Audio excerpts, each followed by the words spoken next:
sejam todos muito bem-vindos. Eu sou o Rafa Costa e estou aqui com Marcelo Ferraz na nossa sala de edição. Salve, pessoal. Tudo bom? Caso Evandro, o podcast de sucesso que se tornou uma aclamada série documental na Globoplay. E para saber mais detalhes sobre como foi se aprofundar nos mistérios dessa história, nós recebemos aqui Christian Schienen. Seja bem-vindo, Christian. E aí, gente, obrigado por me receber aqui nesse podcast. Quem está aqui com a gente também é João Mena Barreto. Oi, gente, tudo bem? Que legal poder estar aqui nesse podcast que sempre escuto faz tanto tempo, muito legal. E o também editor, colaborador aqui do Sala, já conhecido de vocês, Renato Gaiarsa. Fala, turma! Bom estar de volta aqui para falar desse projeto aí que foi tão importante aí pra gente.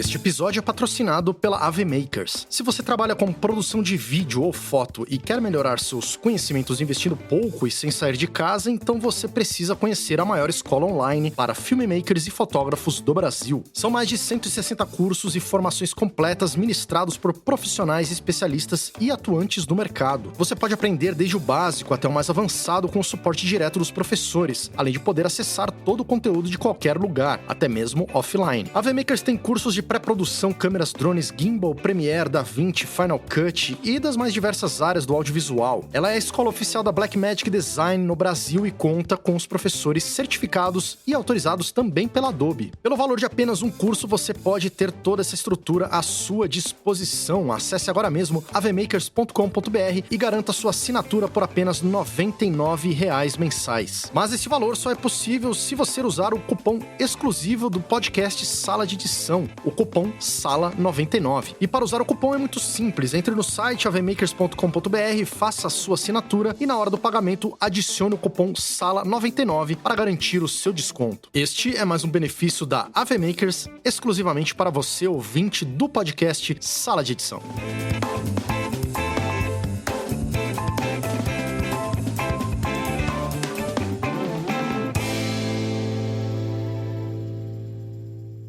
Muito bem, senhoras e senhores, então começando esse episódio, confesso que estou... Episódio encantado, né, Renato Gaiarsa e Marcelo Ferraz? É sempre mais difícil juntar mais gente, né? Mas é muito bacana quando a gente consegue reunir todos os montadores da série, né, Marcelo? É, especialmente uma série boa como essa, né? Uma coisa que a gente não queria abrir mão, que a gente não queria deixar pra trás. E a gente tentou, quando a gente viu a série, a gente falou, cara, tem que correr atrás. Uma série que merecia muito, a gente viu logo ali no início.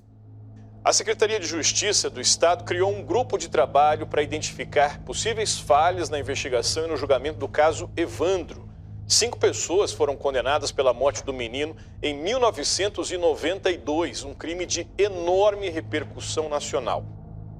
Pois é, o caso Evandro é um crime que ficou famoso e que virou um podcast dentro do Projeto Humanos, e esse podcast fez muito sucesso. Ele tem... eu não tenho noção de quantos episódios existem hoje em dia do podcast, porque de vez em quando vem sendo atualizado. Acho que tem mais de 4 temporadas já, tem umas 4 temporadas já. Isso, o caso Evandro são 36 episódios e teve o episódio extra da entrevista do Oswaldo Marceneiro. Exatamente, o podcast explodiu, ficou, né, uma coisa, chamou muita atenção e a Globo foi atrás para transformar isso numa série muito bem falada e muito bem feita, muito bem produzida. E acabou aí no streaming da Globoplay. E ficou bom pra caramba, né? A gente ficou bem impressionado aí. E não só a gente, como mexeu bastante aí com as pessoas, com a sociedade, né? Inclusive, tem uns desdobramentos bem interessantes que a gente pode conversar aí daqui a pouco. Teve gente que teve que se posicionar, foram atrás do governador da época do Paraná, da polícia. A galera começou a cobrar, porque foi um caso que não é resolvido, né? Foi uma grande lambança que rolou aí nos anos 90 por várias questões, incapacidade da polícia. Teve a coisa da ciência também, que não era tão evoluída quanto é hoje, enfim. Questões políticas que estavam envolvidas ali. Questões políticas, né? Cobertura da mídia também, que a criminalização, né?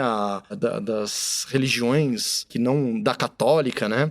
Foi uma grande lambança, e é um caso, enfim, muito intrigante, interessante, e que teve uma série à altura, diria que, na verdade, na minha opinião, foi o que alavancou tudo isso aí, porque nem todo mundo conhecia, embora tivesse sido um sucesso e seja até hoje o podcast, né? Acho que tomou forma mesmo com as imagens e com a série vindo à tona. E a gente teve essa sorte, né, de conhecer o Gaiarsa e o João e o Cris. Eu já tive contato com eles na MC, por conta da pandemia a gente ainda não se encontrou, mas então a gente teve esse contato com os montadores da série. Mas eu queria entender de vocês, acho que o público também deve estar bem curioso, de entender como é que foi essa experiência. Acho que é uma experiência que teve vários âmbitos aí, né? Então eu começaria com uma pergunta técnica. Como é que chegou isso pra vocês?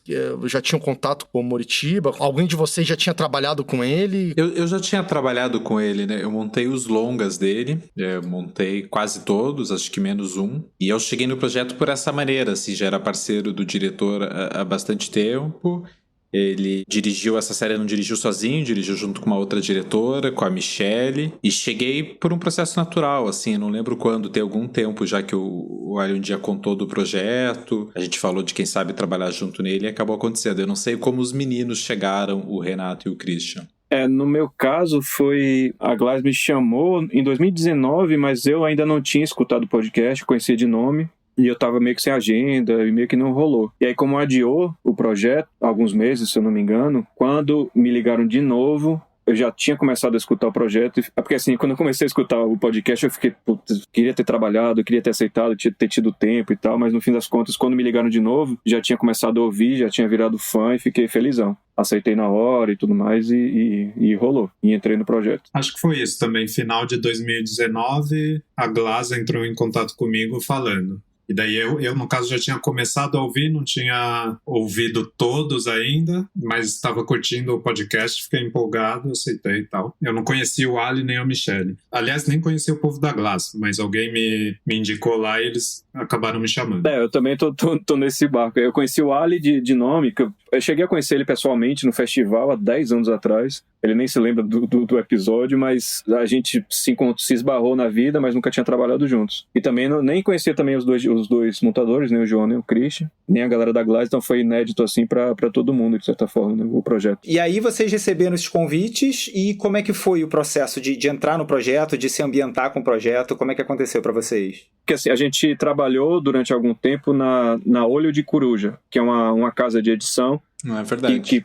Que trabalhou, que fez essa parceria com a Glass. Então a gente foi para lá presencial durante algumas semanas, até vir pandemia. E na verdade, a Olho de Coruja estava ainda no processo de se ajeitar, né, fisicamente, para a gente começar a trabalhar. Estava chegando gaveta de HD, então estava tudo muito no começo. Mas o João estava lá, acho que há uma semana, alguns dias talvez. Eu acho que já tinha começado a chegar alguns depoimentos e você já estava começando a dar um gás. Ah, é verdade, acho que sim. Eu não lembro, pra ser sincero, faz um tempo já isso, né? Foi logo antes do início da pandemia, mas acho que pra mim, pessoalmente, acho que a primeira coisa foi procurar entender o que foi que aconteceu, assim. Eu lembro que essa era uma preocupação que eu tinha no início, assim, entender qual que era a verdade sobre aquilo, assim, né? O que aconteceu de fato, porque o podcast também tive essa relação com vocês, assim, a primeira vez que eu ouvi falar do projeto, eu escutei o podcast e na época tinha 9 ou 11, não tenho certeza, episódios só, não era uma coisa enorme ainda, e eu escutei aqueles que tinha e achava que era isso, inclusive depois passou o tempo, assim, né?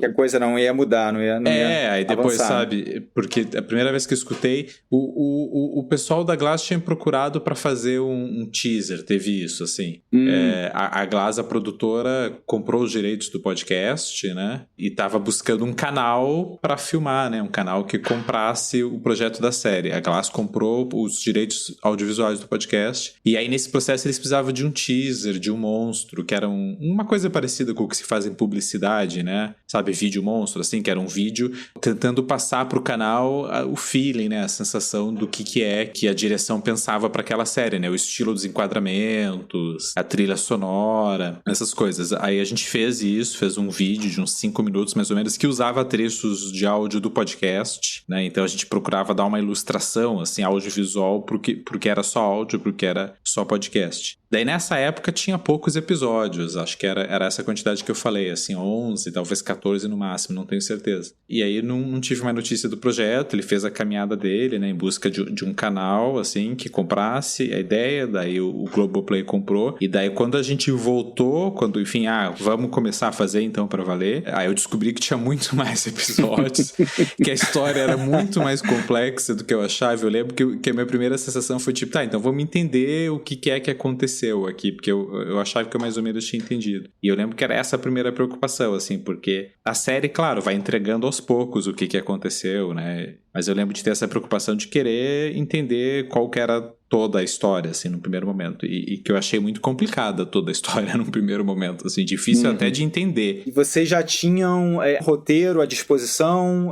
Como é que foi isso pra vocês? Você conseguiu, João, ir até o final do podcast, nesse retorno aí? Não, daí eu continuei escutando, eu achei que eu conhecia todo, daí quando teve esse retorno, acho que já tava no episódio 27, assim, a segunda vez que eu tive contato com o podcast, aí eu comecei a escutar de novo, mas eu lembro de não ter chegado até o 27º, e hoje eu acho que tá em 34. Enfim, em relação ao podcast, eu lembro de ter tido esse sentimento, que o podcast, ele é legal, ele estourou, mas ele é bem de nicho, assim, é um público bem específico, né, que escuta podcast, e um público mais específico ainda que escuta aquilo até o fim, assim, porque são realmente, acho que deve ter umas quase ou mais do que 70 horas de conteúdo do podcast hoje em dia, né? Então, o meu primeiro sentimento foi, precisa alguém editar isso daqui, porque eu entendi que o autor do podcast meio que fazia tudo sozinho, ele mesmo se editava e faltava, às vezes, sabe, não sei, como editor, assim, às vezes me angustiava ficar ouvindo, sabe? Com todo respeito ao trabalho do Ivan, do autor do podcast, que é maravilhoso, né? Mas porque pra gente que é do audiovisual, a quantidade de reiterações que o podcast faz, às vezes, é um pouco diferente do que a gente tá acostumado, gera uma sensação, talvez, de um certo cansaço, assim. Eu lembro de ter tido esse sentimento. E é uma história literalmente sem fim, né? Não é uma história criada, né? Aconteceu, né? É um fato, mas é lamentável isso, na verdade, mas é isso, tem inúmeras reviravoltas, né? Talvez se alguém fosse escrever, não teria tido tantas ideias boas de reviravoltas. Porque o caso vai ganhando uma dimensão muito maior do que a questão do Evandro mesmo. Você, né, o caso Evandro, é esse menino que desapareceu, apareceu morto, ainda, né, acontece toda essa discussão, mas ele vai numa outra direção e você tem outras discussões e é isso que o Rafa falou, a coisa continua acontecendo e essa questão que a gente estava falando aqui do podcast, eu tive a sensação assistindo o documentário e eu queria perguntar isso pra vocês, porque você tem uma linha de tempo muito grande, 30 anos, mais ou menos, você tem muitos personagens, você tem muitos locais, você tem muito documento, você tem aí o maior julgamento da história do Brasil em termos de duração. E como é que vocês lidam com esse volume de informação? Como é que, além do podcast, como é que vocês fizeram para resolver isso na cabeça de vocês? Eu acho que tanto eu quanto o Christian, acho que é diferente do João, a gente escutava, ou já tinha escutado o podcast até então, a gente estava atualizado, né? Inclusive até nas primeiras semanas o Ivan ainda estava lançando episódios, então a gente estava trabalhando na série e escutando o podcast. Eu acho que a Flávia Lucena, assistente, ela também estava acompanhando junto com a série, então teve essa relação de a gente saber talvez mais coisas do que estava acontecendo no podcast e pelo menos a minha experiência foi de assistir tudo que eu estava ouvindo durante aquele tempo todo, né? Então, conhecer a cara de todo mundo, todas essas questões que muita gente do público falou durante a série, foi a minha sensação, assim, de estar tendo contato visual com um monte de coisas que a gente tinha escutado ao longo de meses de podcast. O volume de informação e de material foi, obviamente, gigantesco, né? Mas eu acho que foi uma coisa, inclusive, que aos poucos foi chegando pra gente. A gente não, quando a gente entrou, não tinha tudo já na mão. Tanto é que eu lembro muito, essas primeiras semanas, a gente começava a montar, mas ainda faltava chegar coisa, porque estava chegando material que estava sendo filmado, faltava converter, tinha material de imprensa que ainda estava sendo conseguido através do pessoal da pesquisa. Então não foi a gente chegou e pronto, tem um bruto aqui, vamos assistir tudo e começar a montar. Foi algo que foi se evoluindo. Tanto é que demorou um tempo assim para engatar, de verdade, né? Acho que os primeiros cortes ainda faltava bastante coisa, porque tinha bastante coisa ainda para chegar. Mas de início eu lembro assim, é um volume gigantesco de tudo. Tanto de imagem que estava sendo filmada, quanto de imagem de arquivo. Começaram a depredar a casa do prefeito Aldo Abage de Guaratuba. Bom, o lado bom, imagino eu, é que por conta dos episódios, talvez já tivesse aí alguma estrutura, né? Ou vocês não seguiram nada da estrutura do podcast. E até, curiosidade, o quanto o Ivan participou desse processo. Como é que foi essa relação aí? Tinha roteiros, na verdade, né? Os roteiros, pra mim, pessoalmente, ajudaram bastante. Porque eu também ouvi o podcast, eu comecei a ouvir também, daí depois eu parei, e daí quando me chamaram pra fazer, eu comecei a ouvir de novo, e daí eu já me confundi todo, porque tinha coisa que eu tinha esquecido, e daí não lembrava mais. Os roteiros estavam bem fechados, na verdade, assim, por um documentário eu acho que eles estavam bem fechados. E por mais que a gente tenha mudado muito durante a montagem, para esse começo, assim, acho que eles ajudaram bastante. Já tinha até algumas indicações de arquivo e tal. E eu acho que o Ivan, ele só participou, assim, do início. Ele ficou aqui durante um mês, participando de sala de roteiro com 3 roteiristas. Enfim, ele ajudou os 3 ali a conseguir nortear, né, esses 8 episódios, o que ficaria bom em cada um, etc. Ele participou da criação dos roteiros, e claro que de vez em quando os diretores consultavam o Ivan, mas assim, com relação a informações, não com relação à montagem ou o conteúdo em si. Tanto é que o Ivan sempre falou, ele não é um cara de audiovisual, para ele foi uma experiência super única, assim, de conhecer o processo, a galera e tudo mais, e ele só assistiu as coisas. E eu opinava, mas eu opinava só, tipo, nossa, isso aqui talvez fique meio confuso para as pessoas e tal, mas ele não teve uma voz ativa, sabe, de direcionar nada. Ele só participou, assim, da adaptação do que ele fez para essa outra linguagem. E deve ter ajudado muito, né? O cara que tem essa visão ampla, que obviamente conhece a fundo os personagens, deve ter dado uma força imensa para os roteiristas para conseguir encaixar. Vocês falando desse processo, eu visualizo aqui uma coisa que até aparece muito no documentário, eu fico vendo aquele painel que a gente vê geralmente em série de investigação, em que você tem as fotos das pessoas e as linhas conectando. Eu fico pensando, visualizando isso, assim. Eu acho que seria até uma necessidade, às vezes, na cabeça de vocês, de tentar fazer esses links num painel meio daquele jeito, para conseguir enxergar a história. Na hora eu só lembrei, claro que eu escrevia muita coisa, por exemplo, em papel, ou até nos roteiros, né? Eu acho que os roteiros também ajudavam isso, fisicamente, você ter ali escrito as coisas, você vai anotando perguntas e fazendo ligações, mas as próprias timelines e o projeto, quer dizer, eu não sei como é que foi o projeto de cada um, né, do Avid, mas as timelines, querendo ou não, ajudam a fazer um pouco esses links, né, do que é o que, de onde, quando, as informações que a gente coloca ou marca nos clipes e etc. Eu acho que não é um mural físico, mas é a nossa forma de pensar dentro ali do software faz essa ligação de vários pontos que estão soltos, né.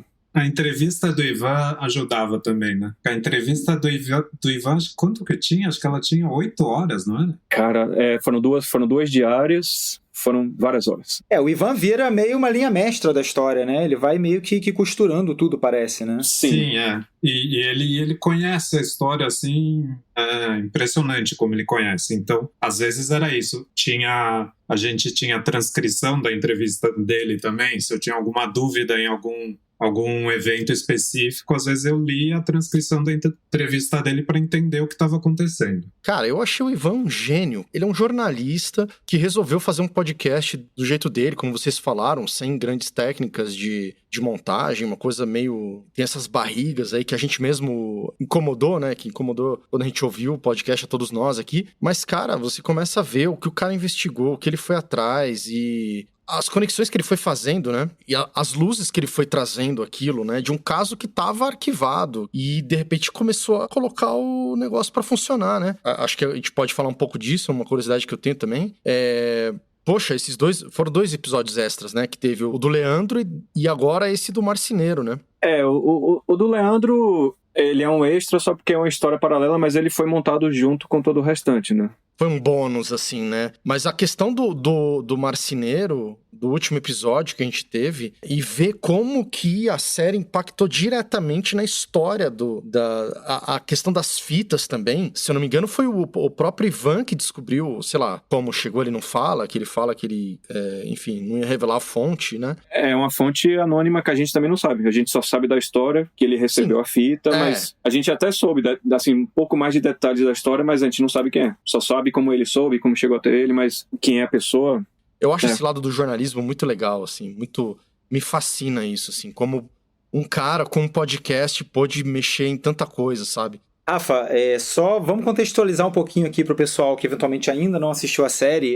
Esse episódio extra do menino Leandro, o Leandro é um outro menino que desapareceu ali na cidade, e aí a gente tem um episódio, se não me engano, o 7º, né, ou 8º episódio, em que eles entram em detalhes sobre a história desse menino. Obviamente o Evandro é o foco principal, mas tem toda uma história paralela ali que aconteceu sobre esse menino Leandro. E a gente tem ali o 9º episódio, que é sobre o Oswaldo Marceneiro, um dos acusados, e aí esse episódio aconteceu depois que a série foi ao ar. e teve novos desdobramentos. O personagem que não aceitou voltar ali no início para contar a história dele, ele viu que é uma série que acabava ajudando a situação dele, né, que inocentava ele acaba voltando para falar e a gente consegue conhecer a história mais aprofundadamente. Quanto tempo levou entre o lançamento da série e esse episódio? Porque esse episódio entrou depois. Quanto tempo depois ele entrou? Eu acho que a melhor resposta é quanto tempo entre quando o episódio foi lançado e quando a gente começou a trabalhar. Porque foi muito pouco tempo.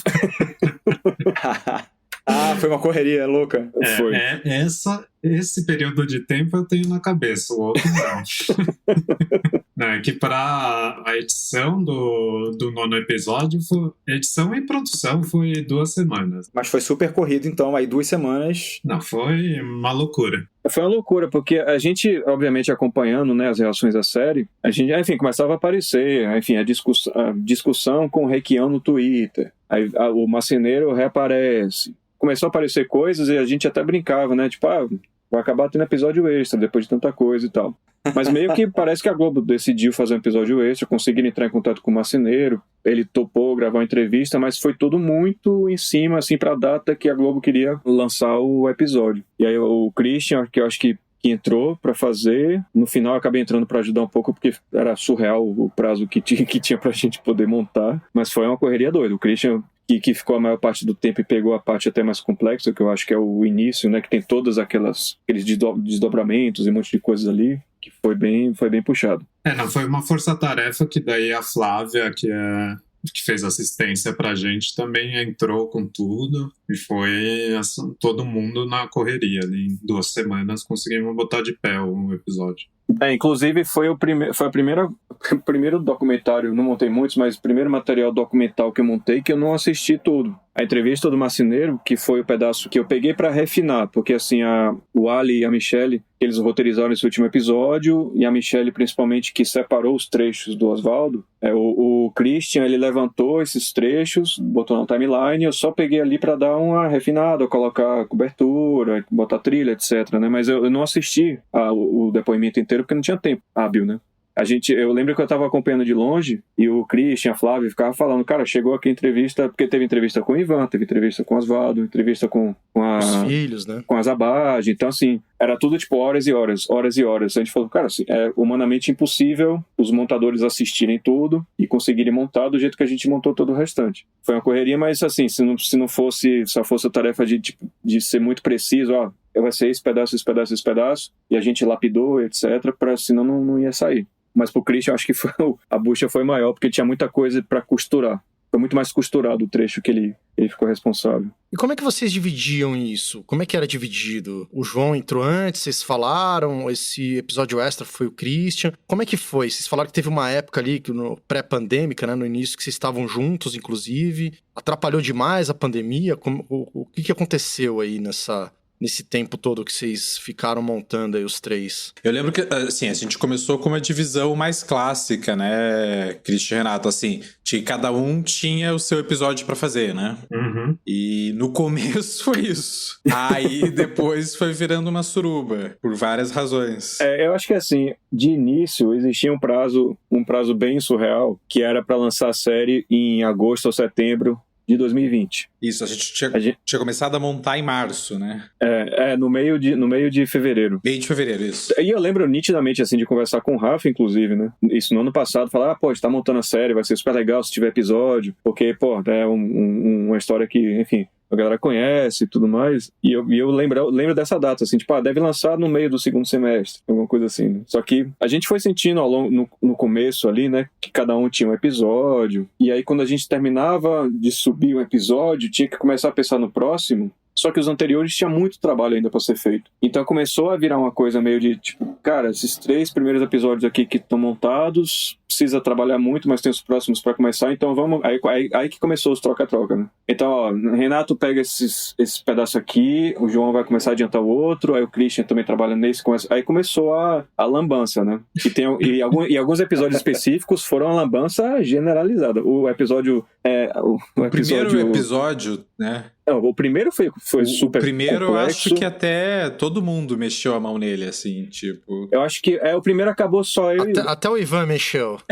Todo mundo, o canal, todo mundo, né? Porque é um episódio difícil fazer o setup dessa história, né? Não, com certeza. Não, o canal depois deu pitaco em tudo, né? A gente acabou mexendo em tudo geral. Um baita episódio, cara, que eu lembro de, assim, prendeu geral, assim, pelo menos comigo. Eu confesso que eu acho que, assim, o episódio 1 foi o João que começou, o episódio 2 foi o Christian que levantou o episódio quase todo. E aí, quando eu peguei os dois para dar uma mexida e fazer os pedidos que vinham, né, de direção e tudo mais, enquanto os dois estavam começando a montar os outros episódios. E principalmente o episódio 1 era muito cheio de lacunas, difíceis de conseguirem ser montadas porque faltava material, tinha coisas que o roteiro pedia que a gente não tinha. Porque roteiro de documentário tem tipo, entra aqui depoimento de Joãozinho falando isso e aquilo. Só que quando grava depoimento a pessoa não falou aquilo bem, ou não falou e não fica muito claro. E foi realmente um episódio muito difícil o primeiro lá pra fazer, né? Se não me engano, o Diógenes ia dar entrevista também, né? Ah, tem isso, Tipo, o primeiro episódio acho que estava muito baseado na entrevista do Diógenes, que ele desistiu de dar entrevista meio de última hora, assim. Nossa, verdade, total. cara. O episódio 1 ficou meio manco, daí traz coisa de outro episódio por episódio 1. E episódio 1 já é difícil pra caramba por natureza, né? Tendo esses problemas, complicou ainda mais. E eu ouvi nesse episódio que vocês falaram aí do Projeto Humanos, da entrevista do Marceneiro, né, do Oswaldo Marceneiro, o Ali fala ali com o Ivan, um pouquinho antes de soltar a fita ali, a gravação, sobre o fato de que o contato com o Oswaldo Marceneiro houve antes da produção. E até nesse episódio extra é falado sobre isso, né? Que o cara realmente estava muito reticente, porque ele foi, talvez, aí o grande vilão que foi pintado na época, né? O bruxo, né? Como foi descrito ali na série e tal, e pela mídia na época. E o cara sofreu demais, enfim, é uma dó que acontece com esse cara. Eu acho que foi um episódio muito bonito, inclusive, esse 9º episódio, de redenção, né? De você ver o alívio da pessoa. Enfim, é fantástico como essa obra pôde trazer isso para aquela família, embora exponha também mais ainda a injustiça que foi feita com ele e as dores, né? As cicatrizes físicas e psíquicas que ficam no sujeito, né? Mas, enfim, esse papo do Ali com o Ivan, ele fala que ele ficou um tempo ainda tentando convencer o Oswaldo de gravar também. E não só teve o Diógenes também que não gravou, né? Mas ele conta que realmente teve uma hora que ele teve que pressionar o cara. Ele falou que realmente o Oswaldo é um cara que não dá pra pressionar muito e tal. Ele tava contando que ia ter um episódio lá do Oswaldo e tal, que, pô, é uma das peças principais disso, né? E como é que era isso, assim? Tipo, devia ter lá no esqueleto aquele bloco, né, do depoimento do cara, e de repente não vai ter, né? A gente tem que preencher de outra forma e contar a história de outra forma, né? Vocês participavam desse processo também, dando ideias e sugerindo? Ou não? Era uma coisa que realmente passava pela sala de roteiro e do jeito que vinha tinha que fazer? Do episódio 1 eu não participei muito, porque o episódio 1 eu não mexi. Então, pra mim, só acontecia de, isso aqui vai sair do seu episódio e vai pro 1. Então foi isso. Essa é a minha participação no 1. Mas nos outros, a gente falava, tipo, às vezes acontecia de, isso aqui acho que vai ficar melhor em tal episódio. Acho que o roteiro meio que não participou muito da edição, não, da montagem. A partir que começou a montagem, daí era a gente, os diretores, estruturando tudo ali. E o episódio 1 em específico, acho que tinha um momento, uma das questões era que o Oswaldo Marceneiro não estava muito claro como ele estava sendo apresentado. Na verdade, nem tinha apresentação, né, João? Assim, não existia alguém falando e não existia imagem do Oswaldo. Uma coisa muito nítida para conseguir introduzir um personagem tão importante que seria, de início, um vilão, né, entre aspas, da história. E lembro que isso era uma das grandes questões do primeiro episódio. Eu acabei pegando a imagem lá que tinha dele com a Andrea, aí ficou dando um zoom e não sei o que pra parecer que alguém estava investigando e achando o cara. Mas eu lembro muito dessas lacunas, que eram lacunas que o roteiro previa que tinha material para isso, mas quando você chega na ilha e começa a montar, não tem. E como é uma história super antiga e não tem gente falando especificamente algumas coisas, aí vira um problema. E eu lembro também que no início, o primeiro episódio, ele tinha um desenho diferente, né? Ele contava só um pedaço da história. Ele começava a história e você ia seguindo. E que foi ao longo do processo, das trocas com o canal, que eu acho que ele foi ganhando essa cara que ele tem hoje, que ele meio que é um resumão de toda a história. Ele não era assim.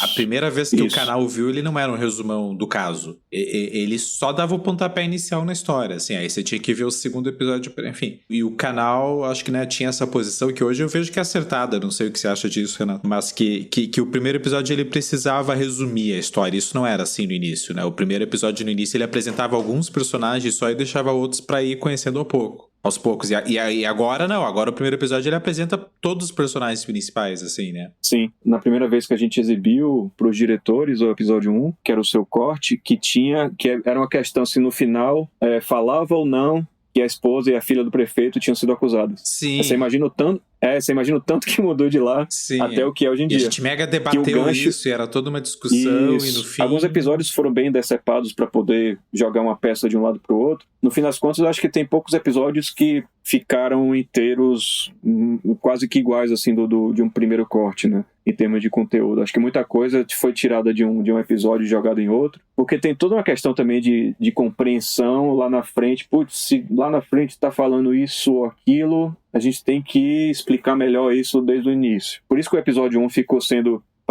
preenchido de coisas. Atualmente eu acho que ele tem muita informação e fica até um pouco confuso. Quando eu vi no ar, quando foi lançado, eu não gostei. Eu fiquei, caralho, tem muita coisa, eu não consigo. Se eu que conheço o material acho que tá corrido, eu nem imagino que quem não conhece nada o que é que vai achar. Fiquei até meio preocupado que muita gente desistisse e tal. Talvez não tenha sido o caso. E o 2... Eu acho que foi porque talvez você já é aquela coisa de você ter sido exposto a tanta coisa e pra você parecia muito mais do que era, né? Mas a minha impressão de quem viu... ali, né? E de quem nem lembrava do caso também, porque eu era muito novo, eu tinha 9 anos de idade em 92. Eu não lembrava disso. Cara, me pegou muito. E eu fiz questão de, inclusive, nem pesquisar mais nada, sabe? Essa obra vai ter que me contar essa história. Eu não vou ver o que deu. Confesso que eu fui, cara, caí em todas as armadilhas da série. Eu fui ficando com raiva de uns, com raiva de outros, depois eles se redimiam e eu, puta, exatamente. Olha só. Não, e até ia puxar essa pergunta, tem ganchos muito bons, e se não me engano todos os episódios têm ganchos bem fortes, e como é que foi isso pra vocês? Isso estava apontado em roteiro? Existia sugestão de gancho? Ou isso foi sempre montado na ilha, um trabalho de vocês junto com o diretor? Como é que é essa coisa? Porque é fundamental pra uma série dessas, você entregar esses ganchos aí que vão fazer o espectador pular pro episódio seguinte. Como é que foi isso pra vocês? Como é que funcionou? Eu não lembro dos roteiros, quais eram os ganchos, porque assim, nos roteiros sempre tinha... Roteiro é só uma sugestão, né, É uma sugestão. Em todos eles tinha o Cold Open, que é aquele início, né, antes da abertura, que é um gancho pro episódio, e tinha um gancho final, mas eu não lembro mais o que é que tinha nos roteiros. Eu sei que a gente mexeu muito pra deixar o mais gancho possível, né, e eu lembro que foi um trabalho mais de instigante. fato... Existiu essa preocupação muito grande. Eu lembro de uma questão muito importante que era... Mas não podia falar sobre tortura nos primeiros episódios por um motivo claro de todo mundo acreditar que eles eram realmente culpados e que não tinha nada disso para quando chegasse o assunto tortura fosse de fato uma surpresa. Então essa preocupação eu lembro muito, assim, para fortalecer o gancho que levaria ao episódio das torturas, assim, eu tinha que conseguir eliminar. E em alguns momentos era até um pouco complicado, porque quem está dando a entrevista, principalmente, ou até nas matérias de jornal, os assuntos estavam sempre meio que vinculados, né? Os denunciados por bruxaria, tarará, foram presos, mas acusaram que foram torturados. Então sempre tinha que cortar pedaços para deixar a parte de tortura de fora para que o gancho fosse mais forte lá na frente, né? Uhum. Sim, e vocês enganam muito bem, porque realmente a gente compra aquela ideia ali no início com muita força. Aí vem uma pergunta aqui. Ficou claro que realmente foi confuso pra vocês, né? A gente já entrevistou vários montadores aqui sobre o documentário, inclusive. E realmente, ao que me parece, faz parte do processo essa confusão mesmo? É isso? Porque às vezes eu penso que, cara, é ali a hora que você joga uma coisa atrás da outra, aquela velha história. Casou, não casou, desmonta, remonta. É uma coisa muito complexa mesmo, né? Pra você tentar, de repente, sei lá, transcrever e colocar tudo no papel e pensar como vai ser montado aquilo. Até que ponto é necessário essa bagunça mesmo? De repente, essa confusão toda valeu a pena? É assim mesmo? Faz parte do jogo? Putz, faz parte. Eu acho que ninguém gosta de confusão, viu, né? Se desse pra evitar, não tinha. Acho que ninguém acorda e pensa, não, vou bagunçar esse processo aqui, porque daí vai ficar bom. Porque, enfim, também é assim, a gente tá... Do que a gente tá falando exatamente, né? Talvez pra gente soe assim, essa coisa de trocar timeline, tira daqui, põe dali, pô, mas você falou que era aqui, tá, vou ter que refazer pra pôr ali e tal. Aí você fala, puxa, né, sempre vem na cabeça, pô, mas por que o cara não pensou? Eu já podia ter falado que era ali pra não precisar refazer, né? Sei lá, em publicidade tem muito disso. Eu montando lá e você fica numas ideias e de repente chega lá na última instância, o cara fala, não é nada disso. Aí você fala, mas por que só fala disso agora, né? Mas aí, ao mesmo tempo, também aquilo me deu várias outras ideias e é um processo de construção mesmo que vai rolando e que, de fato, é desgastante, né? Aqui no caso de documentário, foi a primeira série documental que eu já montei, né? Já montei documentários antes, mas nada parecido com isso, né? Mesmo que exista uma linha narrativa, exista uma história, é uma coisa que fica muito aberta e que é muito difícil, às vezes, da gente conseguir... Porque, querendo ou não, a gente quer passar uma mensagem, a gente quer passar uma informação, existe uma linha narrativa que a gente quer seguir, só que são muitas informações diferentes. Você tem depoimentos, você tem imagem de arquivo, de telejornal, você tem as climatizações que eles filmaram, tem a trilha do Felipe Ares, assim, são vários elementos que você tem que costurar para conseguir passar ali sensações e um sentido para a história que a gente está tentando contar. Só que pra gente às vezes faz maior sentido quando bate em alguém que não sabe de nada da história, a pessoa fica confusa. A gente fica meio puta, mas tá tão claro aqui pra gente, mas pra alguém que não assistiu ou que não escutou o podcast não tá claro. Aí, tem que voltar e remexer e refazer. E aconteceu muito com o episódio 1, justamente, porque, cara, isso tem que estar claro, não tá claro. O que é polícia civil, o que é polícia militar, o que é P2, P1, não sei o que é P2. Sempre existia alguém batia em alguém ficava falando, o que é P2? Não sei o que é P2. Aí tem que botar lá uma porra de post-it escrito P2, polícia militar. Porque eu mesmo ficava confuso no começo, aí me acostumei, mas pra quem é novo na história, tem algumas pequenas coisas que sempre bate, tipo, cara, isso não tá claro, isso não tá claro, isso não tá claro. Então essa confusão de vai e volta e troca, cara, monta esse pedaço aqui que o outro montador precisa seguir no outro episódio, é confuso e desgastante, No fim das contas, muita coisa que eu fiquei puto de fazer na época, né? Ficava reclamando, tipo, cara, querendo ou não, a gente tá no podcast de montagem, todo mundo compartilha desses... A gente tinha um grupo de montagem que a gente ficava meio angustiado com os pedidos. Puta, cara, precisa mudar isso, precisa mudar aquilo. Mas faz parte de qualquer processo de montagem, né? E no fim das contas, acho que a maioria, se não todos os pedidos, fizeram algum sentido e beleza. Mesmo que de formas, às vezes, tortuosas, a gente conseguiu resolver vários problemas e a série... no que deu. Acho que esse tipo de confusão acho que faz parte e faz bem pro resultado final, assim. Porque a confusão que eu acho que é ruim e não faz parte é, às vezes, querer fazer na correria, né? Essas pressões de prazo hoje em dia, né? Exatamente. Dos streamings, ficar pressionando a produtora. Eu sinto que cada vez mais a galera tá querendo encurtar mais os prazos de trabalho, que no fim acaba tirando justamente essa confusão boa que é... O tempo pra ter confusão, né? Exatamente, descobrir, ficar entendendo onde vai cada cena, onde vai não sei o que lá, o que precisa cortar, o que tá claro, o que não tá. E de fato, né, se for parar pra pensar que o prazo inicial era, sei lá, lançar em setembro do ano passado, e a gente montou até, sei lá, novembro, e ainda mexia aqui ou ali, até dezembro, que seja, assim... ter tido esse tempo para ficar digerindo melhor, tendo feedback do canal e digerindo mais ainda. Isso, querendo ou não, fez bem. Fora que, às vezes, chegou material de arquivo de TV que a gente não tinha visto ainda, teve coisas que chegaram lá na frente do processo, sabe? E que eram as pérolas que, às vezes, eram uma frase. Era tipo, caralho, essa frase aqui tá ótima. Para aquele momento lá que não tá claro. Então, quanto mais tempo, ainda mais para um tipo de conteúdo como esse, melhor, sabe? Para ter um resultado bom. Finalmente foi desvendado o mistério da morte do menino Evandro. Quem pegou foi a Celina e a Beatriz Abage. Eu quero apresentar para vocês Diógenes Caetano, que foi o grande responsável pela elucidação deste caso. Puxando um pouquinho agora pro lado pessoal, como é que foi pra vocês, assim? Porque cara, sair ileso de assistir esse documentário e não sentir nada, você só pode ser um psicopata. Como é que foi pra vocês, cara? É revoltante, emocionante? Vocês choraram na ilha? Eu imagino que vocês devem ter sido expostos a muito mais coisa, obviamente, né? Pra chegar só o que chegou pra gente. Eu vou me colocar num parênteses aqui. Eu parei o episódio das torturas no meio e eu voltei, sei lá, uma semana depois, porque tava me fazendo mal. Especificamente sobre chorar na ilha, quando a Celina contou ali na frente da câmera pela primeira vez, eu chorei na ilha vendo Bruto, assim. Foda, você, né? Que é muito foda, né? Sim. É bom você sentir aquilo, porque é isso. Eu sempre tive essa questão de que eu preciso manter essa reação, sabe? É um bom indicativo, né, de que é isso, né, que tá no caminho, ou que isso tem que entrar. Porque eu pergunto porque não é uma coisa comum, né? E talvez em histórias, são ficções, coisas que não existam, né? Você até se emociona e tal, mas uma carga emocional dessa não deve ser todo dia que você recebe isso na ilha, né? Eu lembro muito do João comentando, quando a gente começou a fazer mais home office, e eu lembro dele comentar assim, que tipo, cara, esse tema é muito pesado. E quando bateu a notícia pandemia, foi meio foda, né, pra todo mundo. E a gente ainda tá montando essa série, foi uma parada que bateu, sabe? Ah, com certeza. De ter momentos assim de...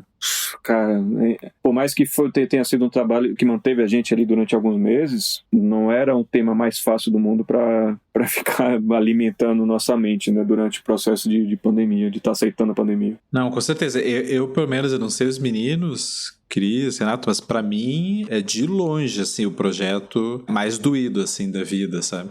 Mas, assim, fácil, assim, no sentido de ser perturbador mesmo. Todo documentário, às vezes, ele pode ir pra esse lado, né? Pra esses momentos mais pesados. Mas no caso do caso Evandro, esse momento mais pesado, ele tá o tempo todo, né? Não tem um episódio, não tem um Bruto que é fofinho, que é, sabe, que as pessoas estão felizes e celebrando a vida só. Eu lembro disso que o Renato falou, assim, que logo quando a gente começou também estourou a pandemia. Pra mim, pessoalmente, foi bem difícil, assim, esse momento, porque era um negócio da pandemia...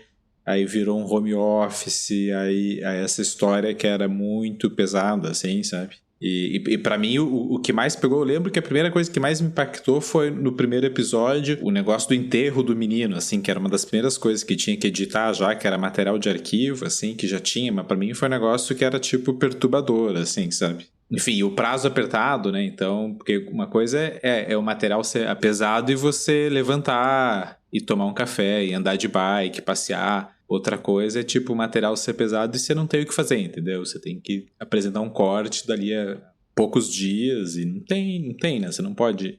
Você não tem um tempo de digestão, assim. Isso eu achei que foi mais desgastante. Eu não tinha passado, não sei os meninos, eu não tinha passado antes por essa experiência, assim, de ter um vínculo emocional tão forte com o que você tá editando, assim. Cara, eu confesso que eu não sei se foi por ter escutado o podcast, de já saber um pouco mais amplamente assim, do que se tratava, de tudo que eu teria acesso ao assistir, enfim, as matérias e tudo mais. Não sei, me pegar de uma forma doída não pegou muito. A única coisa que a gente teve acesso e que nem todo mundo conseguiu ver, que é a imagem da necrópsia do corpo e tudo mais. Isso nunca foi uma questão de entrar nos episódios, nunca ninguém cogitou colocar isso. Ali foi uma parada meio bizarra, assim, de assistir. E, tipo, só de falar aqui já me arrepia o corpo todo. Não é uma imagem que foi legal de assistir, não. Vocês não viram? A necrópsia não vi até hoje. Eu quando vi do que se tratava, entendi do que se tratava, porque é uma imagem meio confusa no início, eu não continuei vendo, não. Mas eu vi o início, assim, de curiosidade, tipo, que porra é essa? Que é um troço meio amorfo ali, né? E aí você fica... Aí eu fui entender que, isso é um corpo. Mas é surreal, assim, gente. Eu tenho um pezinho, uma vontade longínqua de ter feito medicina na vida. E toda essa questão, assim, me dói, mas ao mesmo tempo eu fico curioso, mas mais curioso pela parte biológica, fisiológica da coisa, né? Sim, sim. Mas mesmo assim é foda, e não é sabendo de toda a repercussão da reação das pessoas com aquilo, e dos pais acharem ou não que aquilo é o corpo, enfim, tudo que envolve aquele vídeo é pesado. Aquilo, obviamente, é a coisa mais pesada e que mais doeu.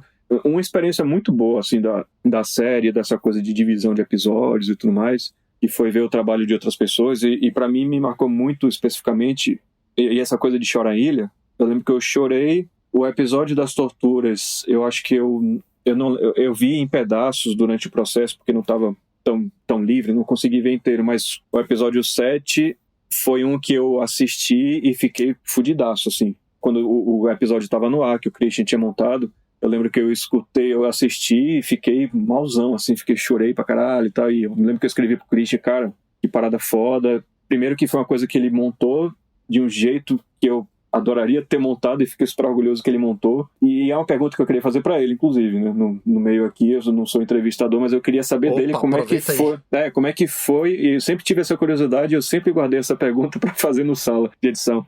Como é que foi o processo de montar aquele trecho todo das pessoas escutando as torturas? Porque eu nunca vi aquele material bruto. Eu também quero saber. Só uma pequena contextualização aqui. É um momento da série em que o Ali Muritiba, inclusive, entra pela primeira vez na série e ele vai, pessoa por pessoa dessas que estão sendo vilanizadas e que você fica na dúvida sobre a culpabilidade delas e tal, e fala, olha, eu queria mostrar aqui pra você uma fita que a gente tem e tal, e a pessoa não sabe, supostamente, né, não sabe do conteúdo daquilo, e você vai vendo a reação. É a tal das fitas que o pessoal fica indo atrás e não acha, e um diz que tem, outro diz que não existe, sei lá o quê, e acham, e o Ali, o diretor, dá o play ali enquanto essas pessoas acusadas estão ali com ele na frente dele, e elas vão ouvindo em primeira mão, inclusive o advogado de defesa, o promotor também de justiça lá do estado, todas as pessoas que estão envolvidas ali no documentário até então e bem ativas, né? E são os registros originais que não entraram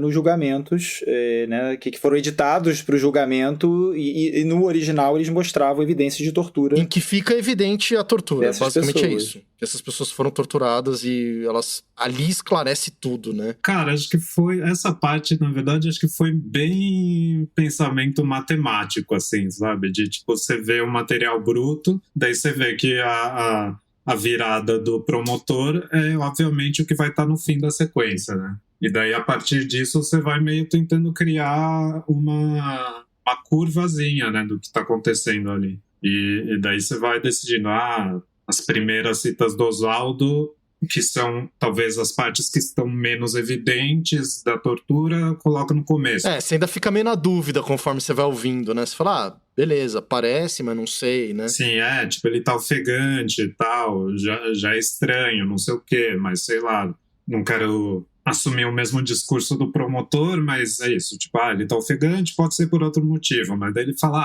ai, aí você fala, peraí, ele fala, deixa eu sentar, daí essa minha sensação de o que ia deixando mais evidente, eu fui tentando recriar essa escadinha, né? Até a virada do promotor, né? De assumir que realmente é tortura aquilo. Cara, essa parte foi foda. Não, inclusive por ser a única coisa inédita da série com relação ao podcast, pra mim é o melhor momento da série. De conteúdo, porque assim, beleza, você apresenta um elemento novo, e um elemento novo que tinha sido apresentado no podcast, mas fazendo uma parada muito foda, assim, que é mostrar pras pessoas que estão ali gritando e respondendo aquilo para poder reagir ao som, porque eu nem acho sensacionalista nem nada, assim, faz todo sentido, são pessoas que buscam algum tipo de resposta há tanto tempo, e elas poderem escutar aquilo e poder reagir àquilo é muito foda. A ideia em si, a concepção, e do jeito que ficou, acho muito foda. Muito foda. Tem uma questão de roteiro e direção também ali, né? Que muda completamente a estética ali. Então, o espectador já, de cara, quando ele vê aquilo, ele fala, opa, vai acontecer alguma coisa aqui, né?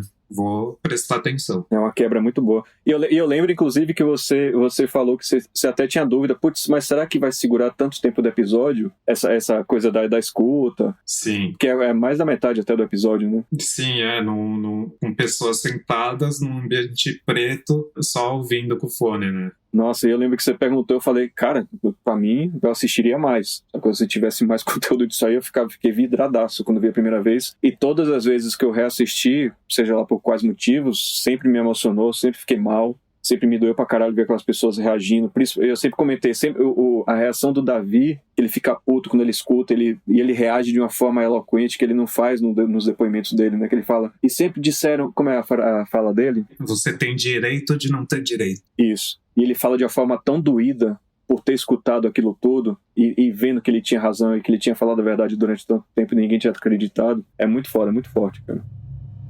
Em entrevista ao G1 em abril, tanto a Celina quanto a Beatriz Abage negaram o envolvimento no desaparecimento do Evandro.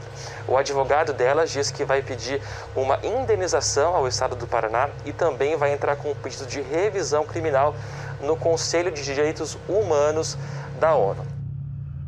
Essa série mexeu demais, assim, cara. Ela mexe demais com a gente. Mas eu não sei se é esse meu lado de sempre tentar ver pelo lado bom. Cara, ao mesmo tempo, eu tive momentos de muita alegria, assim. Esse episódio do Osvaldo, ele é triste, ele mexe com você e tal, mas ao mesmo tempo você fala, cara, esse cara tá ganhando a vida dele de volta, sabe? Toda a perseguição que ele teve, que ele talvez estivesse tendo até hoje, tudo bem, né? Não ganha de volta, né? O que passou, as perdas e tal. Mas de algum modo sai um peso do cara, né? Um estigma, uma marca. Ele tem um álibi, saiu, né, num Globoplay, tem uma série, vai inverter a vida do cara, né? Tudo bem, veio super tarde, né? Muito emocionante também quando ele fala do colega dele, do irmão dele, segundo ele, o De Paulo, né? Que morreu na prisão. É bem triste isso, mas ao mesmo tempo é isso. Aí você vê o cara com filho e tal, e as abages também, né? Mas é foda. Tem uma hora lá que Enfim, eu falei que não ia ficar falando sobre o conteúdo e eu tô todo envolvido aqui. Mas que a mulher do prefeito lá fala que ela, tadinha, ela tem medo até hoje, sabe? E era inocente, né? Não, e é muito doído. Eu lembro que o Ali compartilhou com a gente um dos áudios que o Osvaldo mandou, e era um áudio gigantesco dele, assim, só agradecendo o Ali. Putz, obrigado por vocês terem aparecido e falado isso. E ele contou um pouco essa história da coisa do sobrenome que ele tinha escondido durante tanto tempo que ele se emociona. Que falando. Agora ele voltou a deixar o sobrenome, sabe, botar o sobrenome aberto. É uma parada que eu nunca tinha pensado, assim, né, no quanto que estava vinculado a esse sobrenome. Claro que pra gente que escutou o podcast, tá fazendo a série, a gente conhece, mas eu não sabia que na vida real era uma parada que ainda martelava na vida dessas pessoas, né? Principalmente talvez nas Abage, beleza, mulheres do prefeito e tudo mais, mas ele especificamente eu não tinha noção do quanto que tinha afetado e continuava afetado até pouco tempo atrás, né? Por causa do sobrenome. Não, e você falou também de a série, o material é muito pesado e tal, e afeta a gente pessoalmente, mas essas coisas acabam afetando também e dão um ânimo, né? Às vezes nem sei se é bom, assim, porque você precisa fazer um esforço para manter uma certa imparcialidade ali também. Mas acho que ajuda também você ter, assim, essa noção de que a gente está fazendo um negócio ali que talvez mude alguma coisa, né? Talvez não, mudou, né, cara? É isso que eu acho impressionante, assim. Aí eu já não sei até que ponto o podcast fez isso e até que ponto, por conta do podcast que veio a série, mas pelo fato de ter sido uma série, televisão e Globo e streaming, deu um impacto maior, inevitavelmente, inegavelmente, né?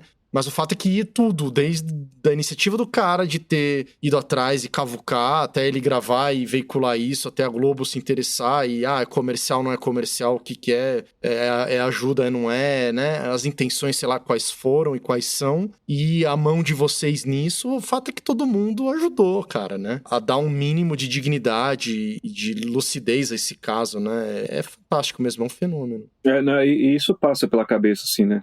Tipo, a gente é uma parte do processo e tudo mais, mas, cara, saber que um trabalho que a gente esteve envolvido mudou a vida de algumas pessoas é uma parada bem doida, assim, né? De pensar. Por exemplo, desse episódio extra, né? Eu botando ali trilha e dando uma afinada ali nos cortes do depoimento do Osvaldo, ele com os filhos. Saber o quanto que isso pra eles, quando fossem assistir... É muito louco isso, você editar o documentário sabendo que aquelas pessoas vão assistir aquele material e que pra eles aquilo vai ser importante. É bem doido, né? A gente comentou em off aqui, na conversa prévia do episódio, sobre a série lá do Rei dos Leões, lá, Rei dos Tigres, né? Sim, o Tiger King. Tiger King. E eu acho fantástico desses documentários é como os diretores dão corda pra uns caras e o cara sabe, né, mano, que é corda pro cara se enforcar, né, que tá expondo. Mas ao mesmo tempo precisa expor o ridículo daquilo, né? Então tem aqueles delegados todos, né, falando aqueles termos policialescos e não sei o que, lá. E falando merda, né? E eu só fico imaginando, porque aliás, era uma coisa até interessante, quer dizer, eu não sei se tem clima pra isso, mas no Tiger King tem uns episódios extras que a galera fez com um apresentador de TV, não sei se chegaram a ver isso, entrevistando as pessoas que participaram do suposto reality lá do cara, perguntando o que eles acharam, né? E uns caras meio putos, assim, vocês só mostraram, eu não sou isso, não sei o que, lá e tal. Enfim, acho que realmente não cabe isso nesse caso Evandro, mas que de fato deve ter ficado muito cara puto com o jeito que foi, né, sei lá, se arrependido de ter dado a entrevista, deve ter. Com certeza o promotor, o nosso amigo Markovics, não deve ter ficado muito feliz com a imagem que foi passada dele. Foi destruído, né, cara? O cara Não, cara, eu lembro desde o começo. Eu não tinha ainda assistido muita coisa dele, porque assim, o primeiro episódio que eu montei foi a história do Leandro Bossi. Então eu tava meio que distante do caso principal, né? Mas eu lembro muito do Christian e do João, meio putos, assim, com o Paulo Markovics, né? Falou, cara, esse cara fala muito de bosta, o cara só trabalha com convicção e não sei o quê. E o João, em particular, que ele é do Paraná e conhece um pouco mais, acompanha um pouco mais a história do... República do Paraná. Pois é. Eu sentia muito, assim, no João, tipo, cara, essa galera aquele cara era foda. A personificação do Sérgio Moro, era um prenúncio do Sérgio Moro. Toda essa cara. cultura, Um idiota completo. É porque ele diz, eu acho até que entrou, né? Eu já não lembro mais, mas ele diz, dando entrevista, que ele acredita que foi Deus quem inspirou, sabe, a acusação dessas pessoas. Sim, ele fala. E isso é uma coisa muito dura, assim, de se escutar. Acho que todo mundo se revolta, né? Essa ideia de que foi Deus que inspirou o Ministério Público a acusar aquelas pessoas é uma ideia. E ele diz isso, assim, com muita naturalidade, sabe? E isso é bastante, sei lá, constrangedor até, assim, sabe, sentimento de vergonha alheia, assim, mas realmente essas pessoas acreditam nisso, assim, né? Curioso você ver um chefe, da promotoria do Ministério Público alegando, né, inspiração divina. Daí você entende de onde vem essas coisas da Lava Jato, do eu não tenho prova, mas tenho convicção, entendeu? Porque isso é uma cultura... Exatamente. Se inspiração divina vale pra você acusar alguém, entendeu? Vale qualquer coisa. E o Renato falou dessa questão lá, Oswaldo vai ver, né? E tipo, eu tinha essa questão também quando eu editava a entrevista do Markovics. Mas daí era o contrário, né? Tipo, tô cagando se ele vai ver, se ele vai ficar puto. Tipo, ele disse isso numa entrevista, Tomara que ele veja, sabe? né? Você quer afrontar o máximo possível. O cara disse isso numa entrevista, sabe? Eu não vou cortar porque o cara vai ficar puto quando vê isso, sabe? Toda vez que ele falava convicção, eu separava o trecho pra colocar, sabe? Sensacional. Palavra-chave. Era impressionante a quantidade de vezes que ele falava sobre isso. E o Marceneiro viu, né? E isso mudou também a história da série, né? Interessante esse... Enfim, eu realmente me envolvo. Eu não lembro de algo ter mexido tanto comigo, nenhuma obra audiovisual ter mexido tanto com as minhas emoções que nem esse caso Evandro, cara. Não me lembro, assim. Eu acho que foi tudo muito acertado no sentido... E todos os elementos, né? Eu boto aqui a trilha do Felipe. E o Felipe Aires, que ele compôs coisas novas pra gente, passou pra gente as faixas separadas. Enfim, a gente tinha um universo de tracks e de sons que a gente podia usar. E são pequenos detalhes. Eu lembro muito do episódio 1, por exemplo, do João, né? Que tinha aquelas fotos com as crianças destacadas em branco, assim, sabe? Sim. Boiando no mar. Que aparece na abertura, inclusive. E o João monta uma sequenciazinha daquilo ali, que tem um pianinho, que nem é do Felipe, né? Tipo, ele que pegou um som de uma piano. nota avulsa, Isso, mostrei. E o Felipe, uma vez ele comentou, não sei se foi comigo pessoalmente, que eu tava pedindo coisas pra ele, mas ele falou muito disso. Pô, ficou muito legal aqueles pianinhos naquele momento, porque não foi coisa dele, né? Mas isso é um pequeno exemplo de várias coisas que, por ser documentário, a gente, como montador, a gente tem uma liberdade muito maior, né?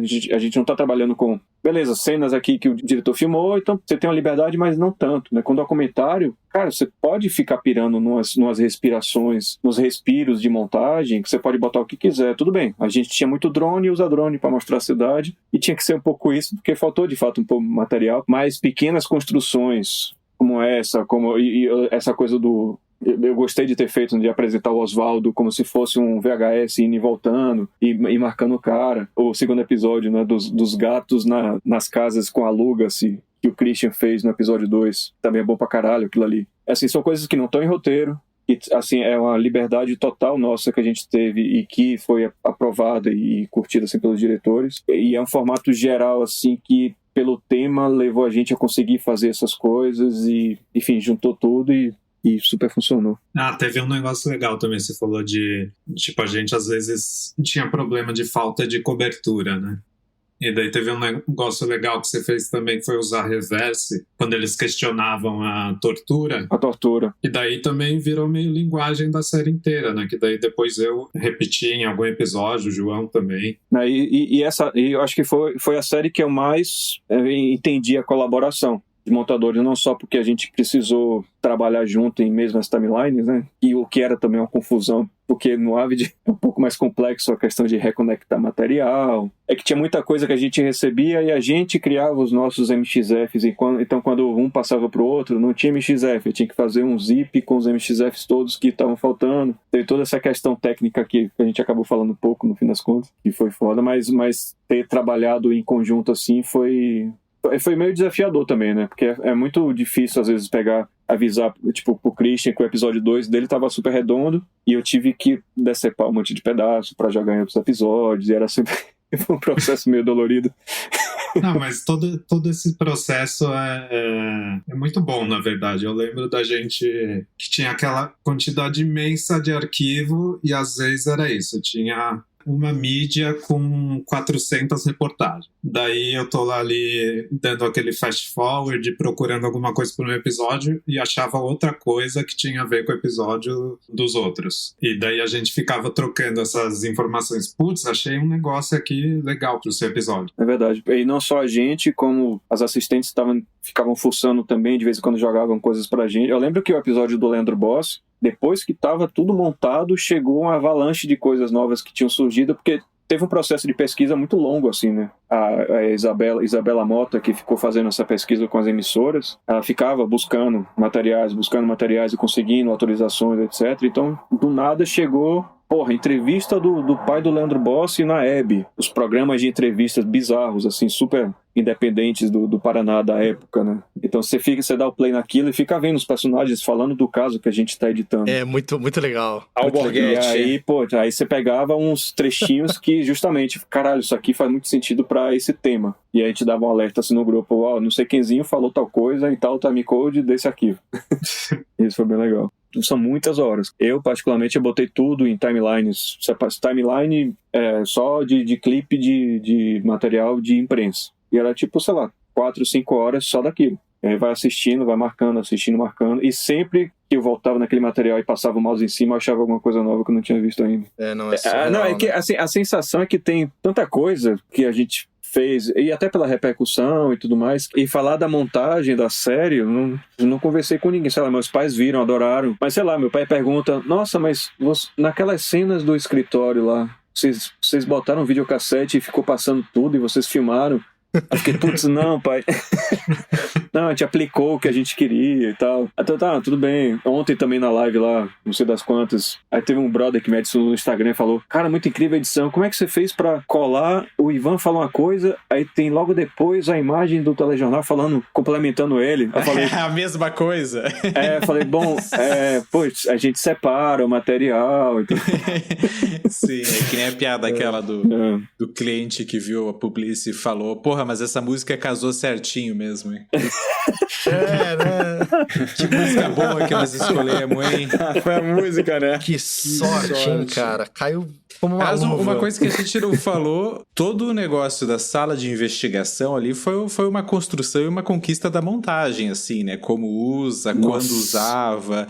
Aquele recurso de ficar voltando pra televisão, aquilo foi muito legal. A direção filmou e queria usar, mas chegou pra gente de uma maneira muito livre, né? Tipo, a gente filmou isso e quer usar. Aquilo não estava roteirizado e nada. E a gente foi descobrindo, montando, né, a sala de investigação. Não, e era muito pouco. São 3 ou 4 planinhos. Super pouco, que são repetidos a exaustão.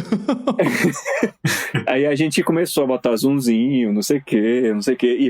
fazer movimentinho de câmera pra parecer que era outro plano, mas era o mesmo. Pois inverte um pouquinho e tal. Tem uns reverse, tem altos... Passou batido. Eu vou te dizer que eu nem percebi, cara, porque... O ponto ali pra mim é o texto, cara. O texto tá muito bem montado. Você tá tão ligado, você tá tão preso na história que, passou muito batido. E podia estar passando um organograma ali. Pra mim tá tudo bem. Podia ter só o muralzinho ali com as fotos das pessoas. Você quer a informação, né? Você quer o vivo. Mas querendo ou não, e inclusive às vezes era muito específico. Assim, o Ali falava, cara, deixa esse comecinho de frase aqui na televisão. E aí vai pra tela cheia. Muda, né? Muda. Essa variação e poder ficar mudando um pouquinho ali de plano ajuda. As imagens de júri, que eram as imagens horrorosas, em termos de qualidade, porque foi filmado em 2004 com câmerazinha digital. E tudo convertido e reconvertido. Então, assim, você botar aquilo em tela cheia, e ficar o tempo todo em tela cheia é muito ruim. Então a estratégia de usar um pouquinho da TV, estamos assistindo isso e investigando, né, entre aspas, o telespectador está investigando junto, aí depois vai para a tela cheia, acho que dá um alívio e se passa despercebido é bom, é um bom sinal, né?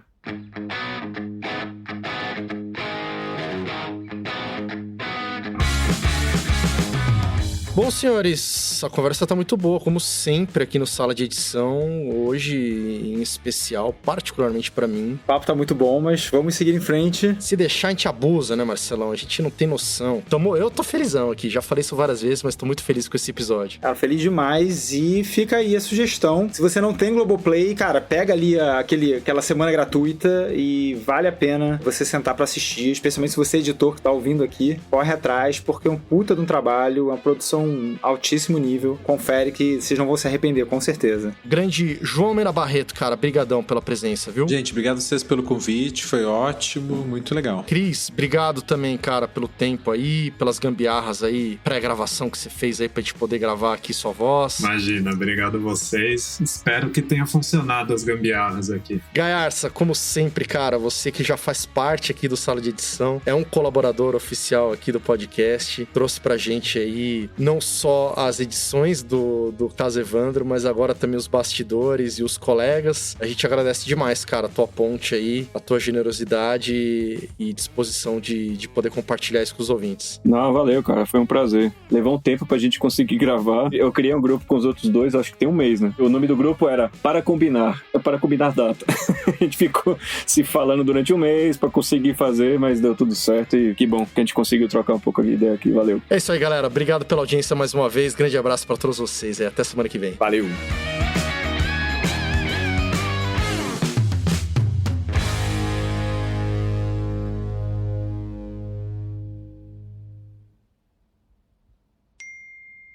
Ih, apareceu aqui a mensagem do Projeto Humanos. O que é isso? Novidades do Caso Evandro? O que é isso aqui? Acabou de pipocar a notificação aqui, hein, gente? Sério? Não. Porra, eu caí, caralho. A vingança. Era só deixa. Caralho, eu peguei o celular, tava botando a senha pra olhar aqui, cara. Os caras já se descabelaram aí. Tem uma semana pro próximo episódio. Eu sou muito besta, cara. Puta que pariu.